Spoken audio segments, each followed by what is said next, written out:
धन गुरु नानक। इस वीडियो में हम आपको लेकर चलेंगे एक पवित्र आध्यात्मिक यात्रा पर, जहां हम सिख धर्म के सबसे महत्वपूर्ण पाठ श्री जपजी साहिब जी के अनमोल संदेशों को समझेंगे। गुरु नानक देव जी द्वारा रचित यह वाणी केवल एक साधारण पाठ नहीं है, यह जीवन का मार्गदर्शन है। यह हमें सत्य, प्रेम और ईश्वर की अनंत महिमा की ओर ले जाता है। इस वीडियो में हम इस पवित्र पाठ के गहरे अर्थों को समझेंगे और साथ ही इस यात्रा के अंत में हम आपको बताएंगे कि गुरु नानक देव जी ने श्री जपजी साहिब जी की रचना कैसे और कब की, इसे रोजाना पढ़ने के अद्भुत लाभ क्या हैं और गुरु नानक जी के अनुसार इस पाठ को करने का सबसे श्रेष्ठ समय कौन सा है। इस वीडियो को अंत तक जरूर देखें, क्योंकि यह ज्ञान आपकी आत्मा को शांति और आपके जीवन को नया उद्देश्य दे सकता है। धन गुरु नानक। गुरु नानक देव जी ने श्री जपजी साहिब जी में ईश्वर की अनंत महिमा का वर्णन किया है। उन्होंने बताया कि ईश्वर केवल एक है, सत्य ही उसका नाम है और वह सृष्टि का रचयिता तथा सभी का रक्षक है। वह न किसी से भयभीत होता है, न ही किसी का शत्रु है। वह अनंत, अविनाशी और काल से परे है। ईश्वर की प्राप्ति केवल गुरु की कृपा से ही हो सकती है। गुरु नानक जी कहते हैं कि सत्य ही ईश्वर का दूसरा नाम है। वह प्रारंभ से है, युगों युगों तक रहेगा और सच्चे साधक को उसे हर पल स्मरण करना चाहिए, क्योंकि यही हमारे जीवन की सच्ची दिशा है। गुरु नानक जी ने बताया कि पवित्र स्थानों पर लाखों बार स्नान करने से भी ईश्वर की प्राप्ति नहीं होती, न ही मौन व्रत या उपवास रखने से। ईश्वर की प्राप्ति केवल उसकी आज्ञा को समझकर उसके आदेश में संतुष्ट रहने से होती है। जो कुछ भी हमारे जीवन में घटित होता है वह ईश्वर की इच्छा से होता है और इसे समझकर ही हमें शांति प्राप्त होती है। ईश्वर की महिमा को गाने वाले कई लोग होते हैं, परंतु उसे वास्तव में समझने वाले बहुत कम होते हैं। जो परोपकारी होते हैं वे ही ईश्वर की पहचान बनते हैं। उसकी महानता को जानने के बाद कोई अहंकार में नहीं बोलता। गुरु नानक जी हमें सिखाते हैं कि सच्ची सेवा वही है जो निस्वार्थ भाव से की जाती है। सच्ची सेवा से हमें सम्मान और मोक्ष प्राप्त होता है। सच्चे भक्त सदैव आनंद में रहते हैं और उनके जीवन से सभी दुख दूर हो जाते हैं। गुरु नानक जी कहते हैं कि ईश्वर का नाम सुनने से आत्मिक शांति मिलती है और सच्चे सेवा भाव से किया गया कार्य ही सर्वोच्च होता है। श्री जपजी साहिब जी का पाठ सुनने से व्यक्ति को सच्चा संतोष और आध्यात्मिक ज्ञान प्राप्त होता है। आस्थावान व्यक्ति का मार्ग कभी अवरुद्ध नहीं होता। जो लोग सच्चे विश्वास में जीते हैं वे मोक्ष के द्वार को पा लेते हैं। श्रद्धालु व्यक्ति अपने परिवार और संबंधियों का उत्थान करते हैं और उन्हें भी मुक्ति दिलाते हैं। श्री जपजी साहिब जी का संदेश केवल उपदेश नहीं है, यह जीवन के हर पहलू का मार्गदर्शन करता है। यह हमें ईश्वर की महानता को समझने, उसके आदेश का पालन करने और सच्चे मार्ग पर चलने के लिए प्रेरित करता है। जो इस पाठ को सच्चे मन से पढ़ता या सुनता है उसे आत्मिक शांति प्राप्त होती है और उसके सभी दुख समाप्त हो जाते हैं। गुरु नानक जी ने हमें यह सिखाया है कि ईश्वर की महिमा का वर्णन करना अत्यंत कठिन है, परंतु जो उसे समझ लेता है उसके जीवन में संतोष और आनंद आ जाता है। हमें सच्चाई, प्रेम और नम्रता से जीवन जीना चाहिए।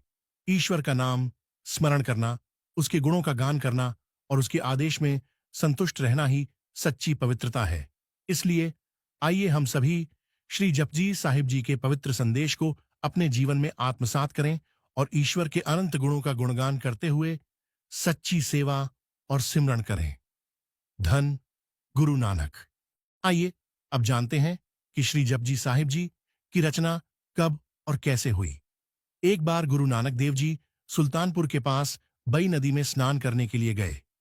वे नदी में गए, लेकिन काफी समय बीत जाने के बाद भी वे बाहर नहीं आए। लोगों ने सोचा कि गुरु नानक जी नदी में डूब गए हैं और उन्होंने नदी में गुरु नानक जी को बहुत ढूंढा, परंतु वो नहीं मिले।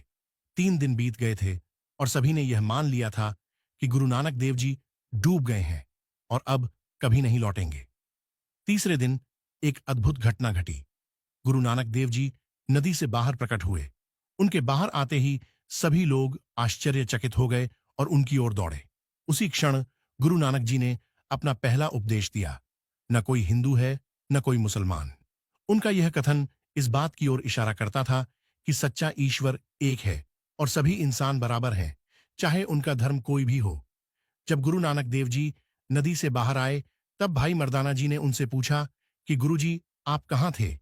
तब गुरु नानक जी ने बताया कि उनका ईश्वर से साक्षात्कार हुआ और तब पहली बार गुरु नानक जी ने अपने मुख से श्री जपजी साहिब जी की बाणी का उच्चारण किया। इस बाणी में उन्होंने ईश्वर की अनंत महिमा सुनाई, सत्य और आत्मिक ज्ञान को वर्णित किया। आइए अब जानते हैं कि श्री जपजी साहिब जी का पाठ करने से क्या फल प्राप्त होता है। गुरु नानक जी ने स्वयं अपने मुखारविंद से उच्चारण किया कि जो कोई अमृत वेले स्नान करके श्रद्धा से श्री जपजी साहिब जी का पाठ करेगा, निरंकार की उस पर ऐसी मेहर होगी कि उसकी आत्मा और शरीर निर्मल हो जाएंगे। किसी प्रकार का रोग, शोक, दुख, संताप, काल, भय, आदियां, व्याधियां, उपाधियां उसके पास से नहीं गुजर सकेंगी। गुरु नानक देव जी का दूसरा वचन, जो लोग कठिन तपस्या नहीं कर सकते, इस कलयुग में उनके लिए श्री जपजी साहिब जी की बाणी भोग और मोक्ष, मतलब लोक और परलोक के सुख देने वाली प्रत्यक्ष बाणी साबित होगी। गुरु नानक जी का तीसरा वचन, जिस स्थान पर श्री जपजी साहिब जी की बाणी का नित्य प्रतिपाठ होगा, वह स्थान अटल हो जाएगा और जिस घर में श्री जपजी साहिब जी की बाणी का उच्चारण प्रतिदिन होगा, वहां देवताओं का निवास हो जाएगा। भूत प्रेत या बुरी रूह वहां नहीं ठहर सकेगी। तो कोई श्रद्धा से पाठ करके, अरदास करके अपना कार्य विहार आरंभ करेगा, उसके कार्य विहार कारोबार में बरकत पड़ेगी, गरीबी दूर हो जाएगी। आइए अब जानते हैं कि श्री जपजी साहिब जी की बाणी का पाठ कब करना चाहिए। जब गुरु नानक जी ने श्री जपजी साहिब जी की बाणी गुरु अंगद देव जी की झोली में डाली, तब गुरु नानक देव जी ने बताया, वैसे तो बाणी का पाठ हम किसी भी समय कर सकते हैं, उसका फल मिलता है, परंतु अगर इसका अग्नि फल प्राप्त करना है तो रात को 2:15 बजे श्री जपजी साहिब जी का पाठ करना चाहिए। आइए हम सभी गुरु नानक देव जी के पवित्र वचनों का अनुसरण करते हुए अमृत वेले में श्री जपजी साहिब जी का पाठ करें और अपने जीवन को पवित्र बनाते हुए सभी दुखों और कठिनाइयों से मुक्ति प्राप्त करें। इसी मार्ग पर चलते हुए हमें आत्मिक शांति और ईश्वर की असीम कृपा प्राप्त हो सकती है। धन गुरु नानक। गुरु नानक जी की प्यारी प्यारी साखियां सुनने के लिए हमारे चैनल को लाइक और सब्सक्राइब करना न भूलें। बेल आइकन को भी प्रेस कीजिए ताकि नए वीडियो के नोटिफिकेशन आपको मिलते रहें। गुरु नानक जी की साखियों को अपने मित्रों और रिश्तेदारों को भी शेयर करें।